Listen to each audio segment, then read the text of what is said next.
cavernous hall of the United Nations buzzes with whispers.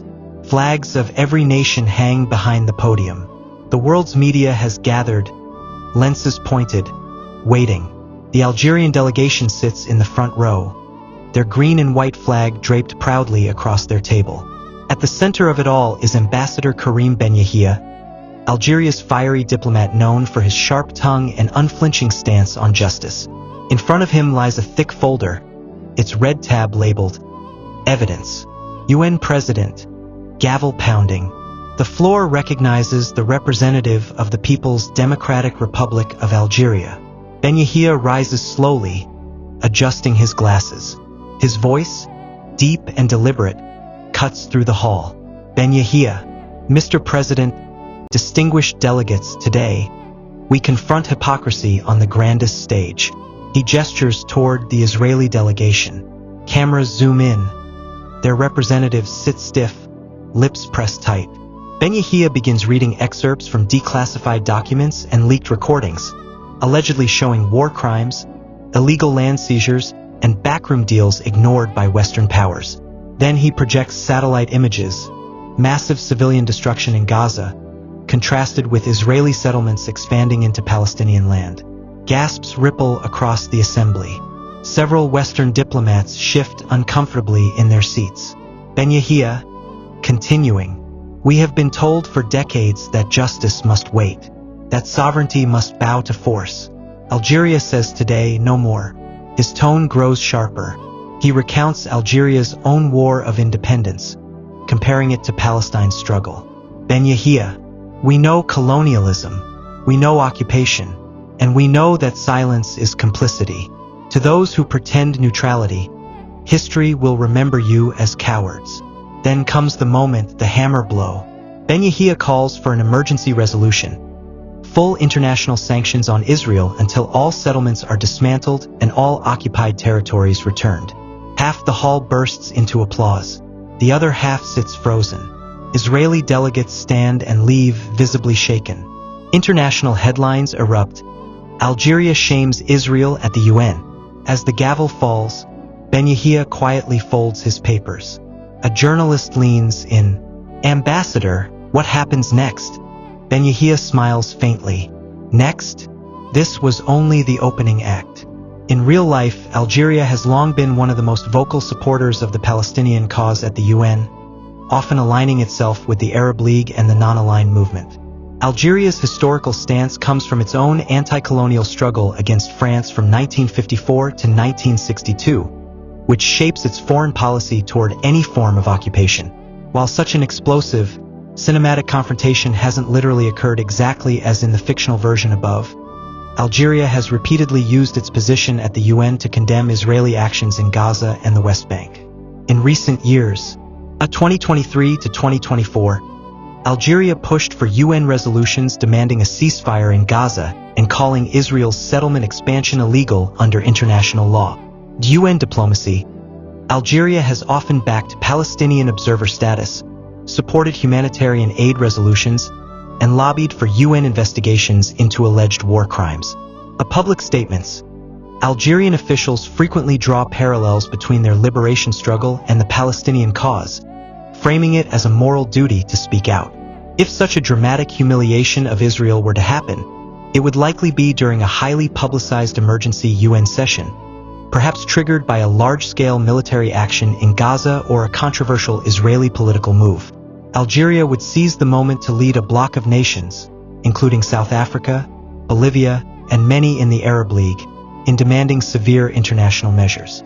The "it should not end here" part in real terms would mean 1. Pushing binding UN Security Council resolutions, though these would likely face US veto. 2. Coordinating with the African Union and Arab League for parallel sanctions or diplomatic isolation. 3. Mobilizing global civil society, encouraging boycotts, divestment, and sanctions campaigns. 4. Media strategy, using global outrage to pressure Western governments into at least symbolic rebukes. The lights of Manhattan shimmer on the East River. News tickers flash across skyscrapers. Algerian envoy's speech sends shockwaves across UN. Israel walks out. Arab bloc cheers. Protests erupt outside the UN headquarters. Palestinian flags wave in the air, mingled with Algerian banners. Crowds chant in dozens of languages. In Israeli embassy, New York, same time. The Israeli ambassador paces furiously, phone pressed to ear. We need Washington to shut this down now. If the Algerian resolution gains traction, the damage will be irreversible. In Algerian mission to the late night. Ambassador Karim Ben Yahia sits with advisors, poring over intelligence cables. The resolution he proposed is already gaining co-sponsors. South Africa, Bolivia, Indonesia, Brazil. France is silent, unusual. The US has called for a private meeting, but Ben Yahia refuses. Ben Yahia, we are not here to whisper in corridors. We are here to speak to the world. A junior aide bursts in. Sir, there are reports of demonstrations in London, Paris, Johannesburg, even in Washington. Ben Yahia leans back, eyes narrowing. He knows this is the moment Algeria has waited for, to lead a moral uprising on the world stage. The Place de la Grande Poste is packed. Giant screens replay Ben Yahia's UN speech. Young Algerians wave both Algerian and Palestinian flags, chanting, "One struggle." In cafes, old veterans of the Algerian War of Independence smile knowingly. The US vetoes the resolution, as expected. But the veto sparks something unexpected. 146 countries in the General Assembly vote to adopt a symbolic but powerful motion condemning Israel's actions and endorsing Algeria's call for sanctions. The headlines scream, Washington isolated AS world backs Algeria's UN demand. Ben Yahia speaks to reporters. A veto cannot silence the truth. This is not the end. This is only the beginning of Israel's isolation. If Algeria truly delivered such a scathing public humiliation at the UN, the immediate real-world sequence could look like this. 1. Diplomatic fallout. The US and its close allies would denounce the speech, framing it as unconstructive or incendiary. Israel would recall its ambassador to Algeria, if any indirect diplomatic channels existed, and launch a counter-media campaign. 2. Global South solidarity. Countries in the African Union, Arab League, and parts of Latin America could rally behind Algeria's statement, pushing similar rhetoric in their own speeches. 3. Civil society surge. NGOs, student unions, and activist groups would amplify the speech on social media, sparking rallies worldwide, especially in Europe, where public opinion on Gaza is already highly polarized. 4. UN General Assembly resolution. Even if the UN Security Council is blocked by vetoes, Algeria could introduce a non-binding resolution in the General Assembly, where vetoes do not apply, and secure overwhelming support. 5. Western media divide. While US networks might downplay it, European and Middle Eastern media would give heavy coverage, forcing the issue into mainstream political debate. 6. Risk of retaliation. Algeria could face economic pressure or political pushback from Western capitals, reduced aid, trade complications, or diplomatic cold shouldering.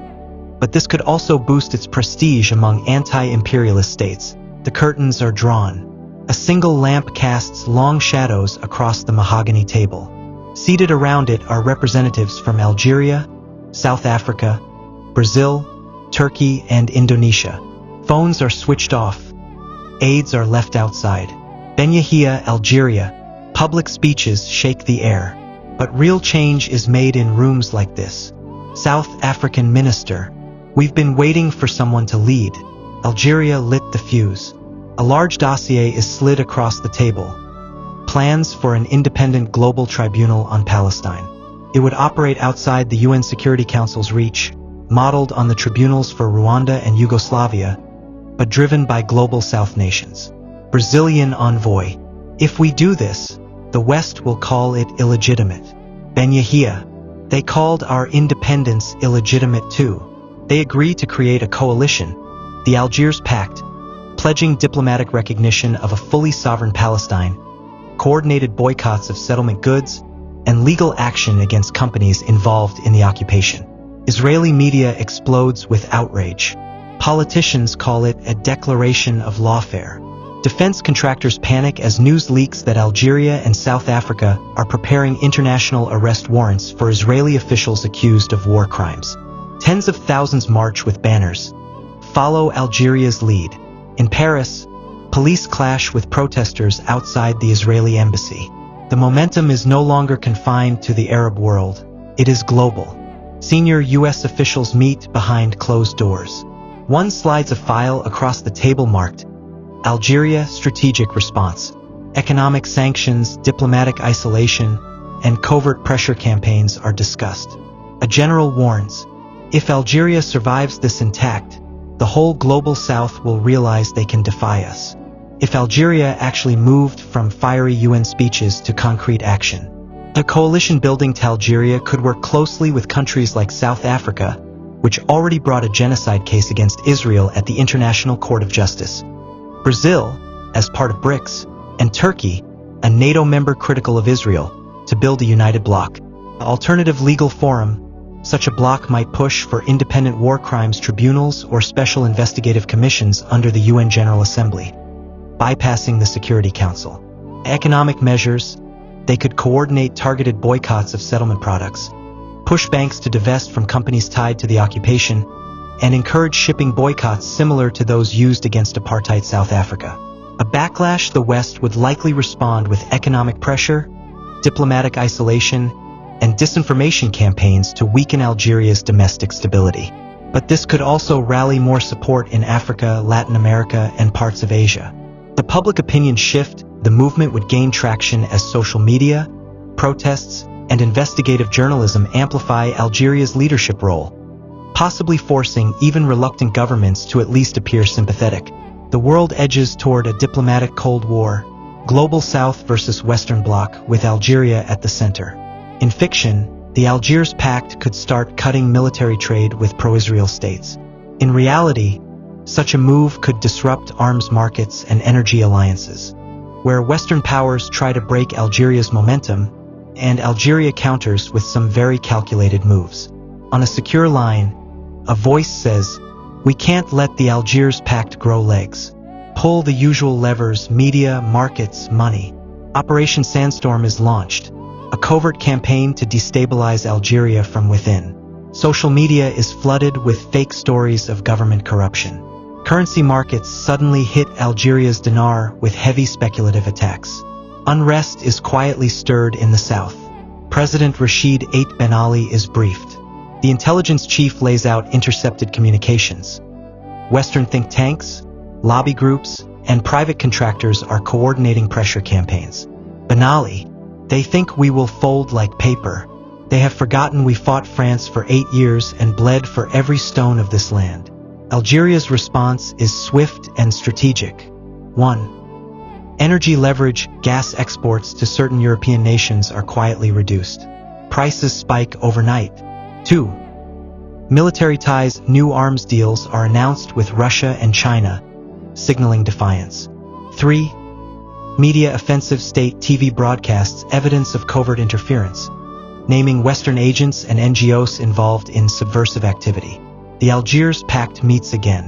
South Africa proposes a bold move, a joint naval exercise in the Mediterranean, involving Algeria, Turkey, and possibly Iran. The symbolism is clear, a show of force near Israel's doorstep. The Prime Minister slams his hand on the desk. They're building an anti-Israel military bloc. If this goes ahead, we cannot rely on Washington alone. A surprise development shocks the world. The International Criminal Court issues arrest warrants for 3 Israeli officials, citing evidence supplied by Algeria and South Africa. The West calls it politically motivated, but for millions worldwide, it is vindication.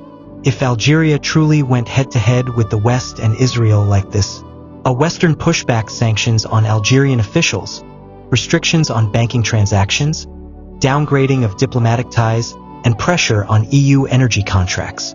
Economic warfare: currency devaluation attempts via speculation, coordinated media narratives painting Algeria as destabilizing or aligned with authoritarian regimes. Algerian countermoves: leverage its gas and oil exports to Europe. Deepen economic and military cooperation with BRICS members and non-Western partners. Increase African Union solidarity, framing the West's actions as neo-colonialism. A legal pressure partner with countries already active in international legal forums, like South Africa at the ICJ, to keep Israel under constant investigation. The global opinion battles harness social media and alternative news networks to bypass Western narratives. The fictional and real lines converge into a global diplomatic standoff. In fiction, the Algiers Pact might call for an emergency Global South Summit in Algiers, with over 100 nations attending, a symbolic counter to the UN Security Council. In reality, such a summit could deeply unsettle the West and permanently shift global alliances.